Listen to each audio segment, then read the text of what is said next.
ये बड़ा गजब है। एक प्रचंड विद्वान, शास्त्र का ज्ञाता, भाई पढ़ लेना तपस क्या है, देखना वहां पे क्या। ये क्या जो 14 साल 15 साल की उम्र में जो घर बार छोड़ दिया हो, गुफाओं में गया, वो कौन सा पढ़ा लिखा होगा? उसको क्या पता होगा तुम्हारे शास्त्र का, तुम्हारे ज्ञान का? इसका तो उसको कुछ पता नहीं होगा। और फिर आप लोग तब तक मानते नहीं इस बात को जब तक शास्त्र में लिखा ना। इसलिए ये मौका मिल जाता है, क्योंकि शास्त्र प्रमाण तो फिर पाखंड भी प्रमाण। उधर शास्त्र में लिखा है, पाखंडी पैदा हो जाते, सीधे आ जाते हैं वहां पे। हाँ देखो ये बात शास्त्र में लिखा है, शास्त्र में लिखा है कि आपको साधु संतों की सेवा करना है, शास्त्र में लिखा है। तो बेशक वो साधु संत ना हो, आपको सेवा करना पड़ेगा, शास्त्र में लिखा। लेकिन प्रैक्टिकल में तो जो साधु संत होगा उसकी सेवा करोगे ना, जो हो ही नहीं उसकी कैसे सेवा करोगे? लेकिन भाई मजबूरी है, चाहे लुच्चा लफंदर हो, छेड़खानी करने वाला पंडित ही हो, आपके घर में वो पूजा पाठ करा के आ जाएगा। लफंदर ही है लेकिन तो भी आपको करना पड़ेगा, क्योंकि शास्त्र में लिखा है ब्राह्मणों को पूजो। आपको चरित्र पे नहीं जाना है, आपको उसके गुण धर्म पे नहीं जाना है, आपको इंसानियत पे नहीं जाना है, शास्त्र में लिखा है। जब शास्त्र में लिखा है तो फिर वही काम करना पड़ेगा। इसलिए शास्त्र से आप किसी महात्माओं को मानते, आप हिंदू हो तो फकीर को जल्दी नहीं मानोगे, आप मुसलमान हो तो हिंदू के सन्यासी को नहीं मानोगे। क्यों? कुरान में हिंदू के सन्यासी के विषय में नहीं लिखा है, और आपके शास्त्र में मुसलमान के फकीर के विषय में नहीं लिखा है। इसलिए फिर कहोगे नहीं ये तो मेरा संत है, वो तो उसका है।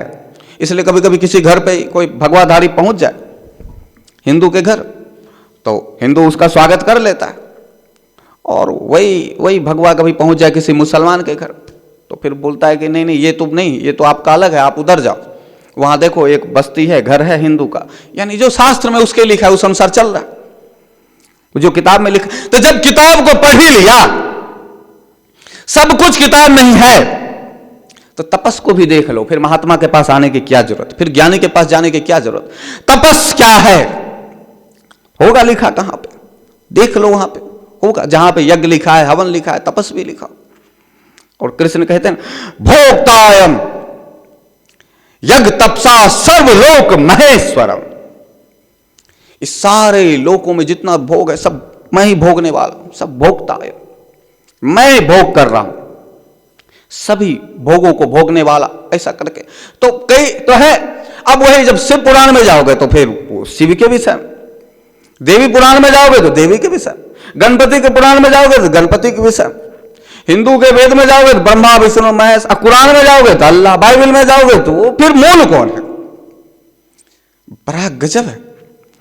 आज आपका जन्म इधर हुआ, हिंदू में हुआ, तो कहोगे मूल विष्णु है, और अगला जन्म यदि मुसलमान के तरफ हो गया तो जो मंदिर यहां आपने बनाया अपने हाथों से तोड़ोगे। नहीं, हम बुद्ध पूजा को नहीं मानते, हमें ये मंदिर नहीं मानते, हम मस्जिद को मानते। वहां आपसे पूछा जाएगा मूल कौन है? अल्लाह ताला, मूल अल्लाह है। अब फिर अगला जन्म कहीं हो गया उधर ईसाइयों में, तो फिर बोलोगे नहीं नहीं गॉड जीसस उसके पुत्र है, वहां पे जाओ। यानी वही बात है, मूल आपको पता नहीं, किताब की आपको पता है, शास्त्र का आपको पता है, क्योंकि मूल के लिए खोजे नहीं ना। मोहम्मद साहब ने तपस्या करके सत्य को देखा, पर किसी और मुसलमान ने तपस्या करके सत्य को नहीं देखा ना। मोहम्मद साहब हीरा गुफा में 40 वर्षों तक ध्यान करते रहे, हाँ, तपस्या करते रहे। दूसरा मुसलमान देखने का कोशिश भी नहीं किया। ऐसा क्या मोहम्मद को मिला जो आपको नहीं मिल रहा है? फिर एक रास्ता है, आप कहोगे आप दीन हो, दुखी हो, दरिद्र हो, आप कुछ ऐसा नहीं कर सकते हो, वो मोहम्मद साहब ही कर सकते। यानी आप पापी हो, वो पुण्यात्मा है, इसलिए पुण्यात्मा ही वो कर सकता है। तो फिर आप पापी हो तो आपके पास क्या उपाय है? तो जो लिखा है वही उपाय, उस लिखे हुए उपाय से आप चलते।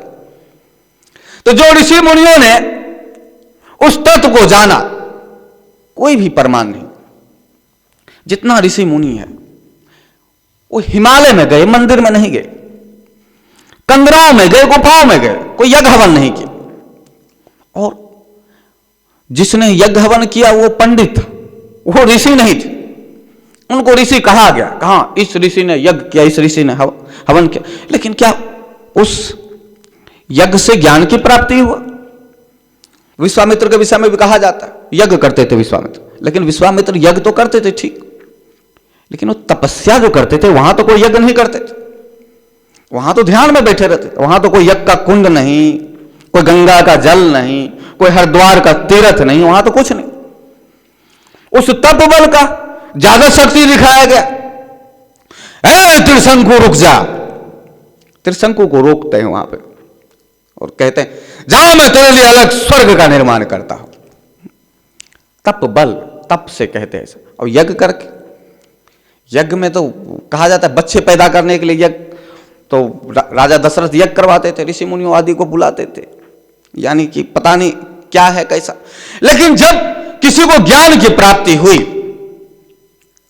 तो गुफाओं में जाके हुआ, कंदरों में जाके हुआ, ना कि किसी तीर्थ में जाके हुआ, किसी मंदिर को पूज कर हुआ, ऐसा नहीं हुआ किसी को। गुफाओं में कंदरों में गया, ध्यान में गया तो सत्य को जाना। अब जब ज्ञान में गया और सत्य को जाना तो सत्य उसकी ना देवी थी, ना देवता थे, ना इंद्र था, ना वरुण थे, ना कुबेर थे, ना ब्रह्मा थे, ना विष्णु थे, ना महेश थे। उसने वो सत्य को जाना जिसको ब्रह्मा ने जाना, जिसको विष्णु ने भी जाना, जिसको शिव ने भी जाना। आखिर शिव फिर किसके लिए तपस्या करते? जब पूजा करके शिव को ही जानना है तो फिर शिव तपस्या किसके लिए कर रहे हैं? शिव जो ध्यान पे बैठे रहते हैं वो फिर किसके लिए बैठते होंगे? विष्णु जो